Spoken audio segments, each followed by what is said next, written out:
En 4 siècles, l'Empire ottoman qui s'étendait d'Alger aux portes de Vienne et qui avait fait trembler l'Europe, s'est rétréci comme une peau de chagrin. Mais il contrôle encore l'Asie mineure, le Proche-Orient et surtout les détroits, les Dardanelles et le Bosphore.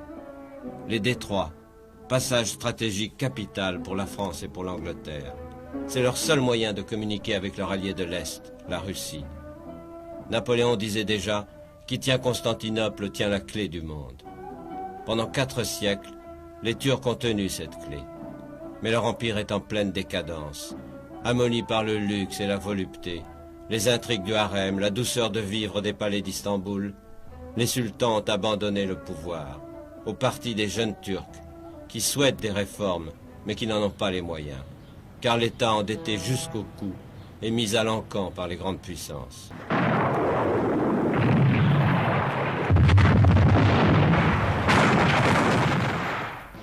En attaquant la Russie, alliée de la France et de l'Angleterre, la Turquie se range aux côtés des Allemands. Le 1er novembre 1914, la guerre est officiellement déclarée. L'armée turque a été réorganisée par des instructeurs allemands, sous les ordres du général Liman von Sanders. Ce sont ces officiers allemands qui, déguisés en uniforme turc, dirigent l'état-major du sultan. Ce qui n'est pas du goût de tous les Turcs, et particulièrement d'un jeune lieutenant-colonel, Mustafa Kemal, nationaliste fervent qui rêve de rendre à son pays sa gloire et sa grandeur, comme au temps des janissaires.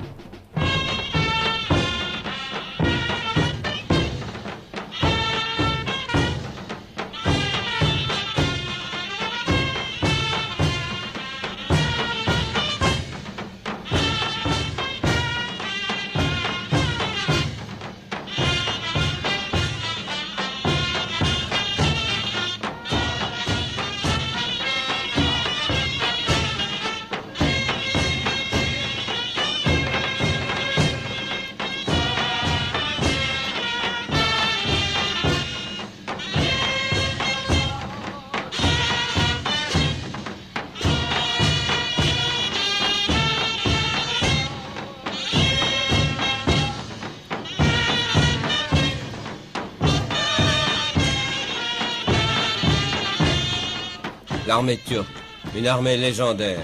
Au galop de leurs chevaux, ces cavaliers tatars ont conquis le monde autrefois, de la mer de Chine au Danube.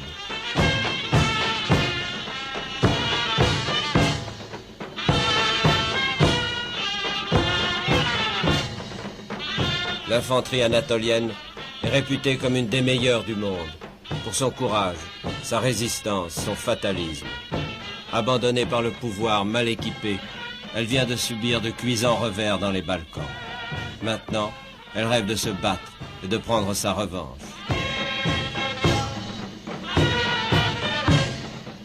La mobilisation se fait dans l'enthousiasme.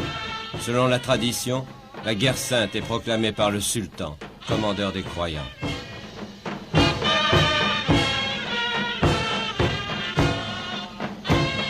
Mais quel sultan!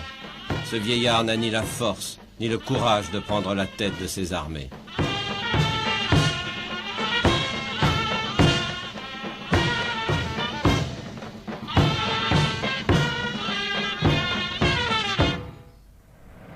Comment va réagir l'Angleterre, dont l'orgueilleuse flotte se voit interdire le passage des Dardanelles?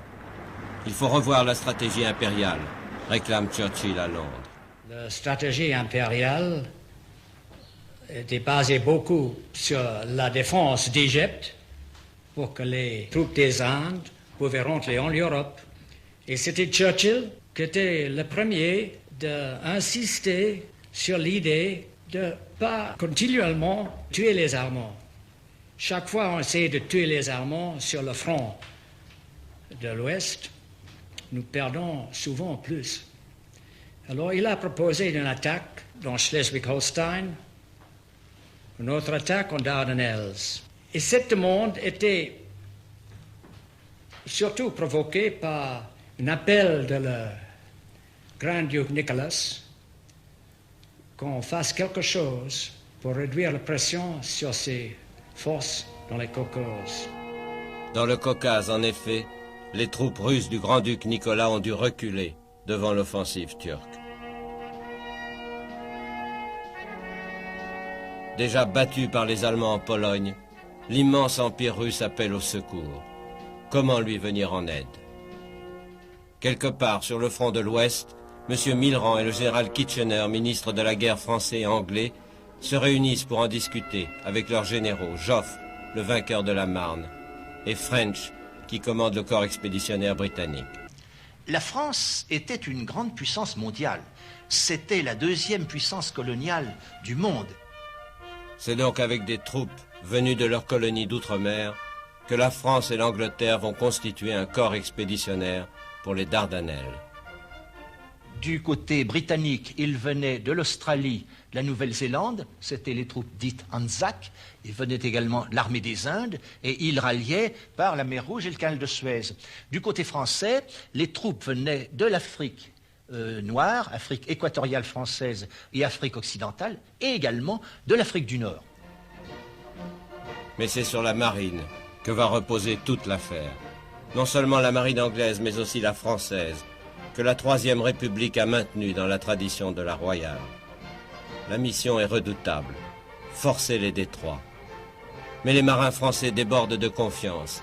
Les canons du Gaulois et du Charlemagne sauront pulvériser les forts qui gardent l'entrée des Dardanelles. Nous sommes ici tous à terre.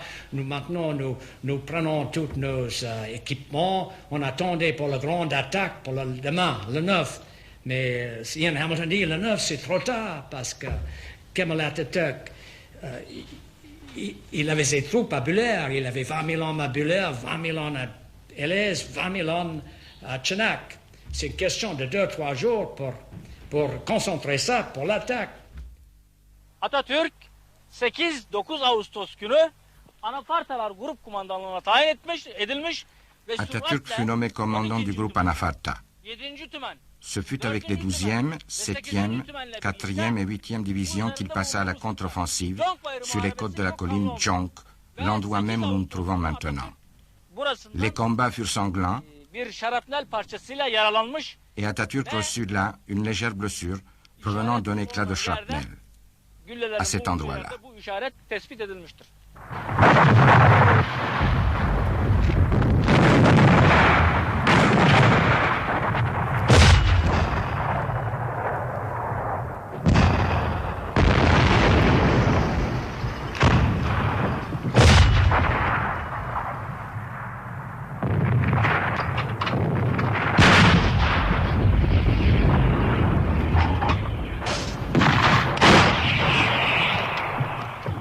Vague après vague, l'infanterie turque se lance contre les canons et les mitrailleuses anglaises.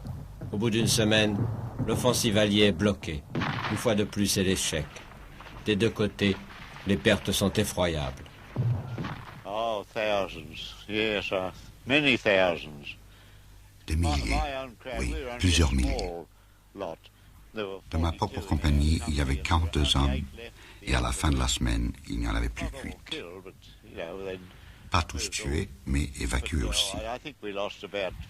Je pense qu'on a perdu environ 50 ou 60 000 hommes en tout. Avec le caporal australien Robert Robertson, 80 000 Britanniques seront ainsi évacués en un mois. C'est le seul succès de cette désastreuse expédition des Dardanelles. En 9 mois, celle-ci a coûté aux Français et aux Britanniques 50 000 tués ou disparus, 100 000 blessés et 125 000 malades évacués. Tout cela pour rien.